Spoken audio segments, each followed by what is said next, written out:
Citizenship ni fashingon nahariya kare Shumali ni shamung hamya khane rok ni yak ni shimi khorok nei chitham Pakisthani no mwthangkha Bharatiya Navy ni shamung khane rok laithanai 28 March salmariwo hoijakotomani bisingte shaimanka al kambar ni mungai Iran ni a romnai kaisa beselo joprabmani samung hamya khlane rok amoni ulono kainei jahajo khlai vessel ni naituk mungo thangka Bharatiya Navy ni samung khlane rok Arab Sagar ni simi 90 nautical south west kasari tonika vessel no akaini hakoto ni bisingo tomung jesekpa no ngthun hamya jorao logi rekha Bharat apati mungna tei taisa kaham samai nungsakha Shumali ni samung hamya khlane rok ni yak ni simi khorok ni chitham Pakisthani no mwthangkha Bharatiya Navy ni samung khlane rok Arab Sagar naitok mung khlai samung hamya khlane rok ni simi bachi rekha Navy ni samung khlane rok Bharat hakoto ni chubachu mane kha furjak Pakisthani rok aboni ulo Bharat no hambai yafari slogan rekha India जिंदाबाद नहीं।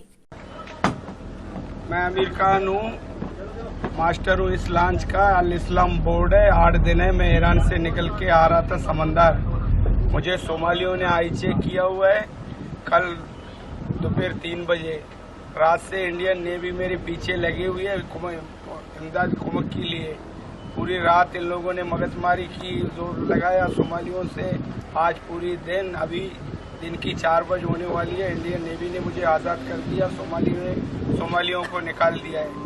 अभी मैं आज़ाद हूँ। Indian navy का शुक्रिया। India जिंदाबाद। Bharatiya Navy ni bwkhaktai saklaijaka khoroksa borok bo hakotoni abo rokno nahariya kare jeng jotono lukurokno help khlaio samudro rogo mungsa bo kebo dera mungrok klaike sing help khlaio hini saklaikya borok. Bureau report Kok Khorang।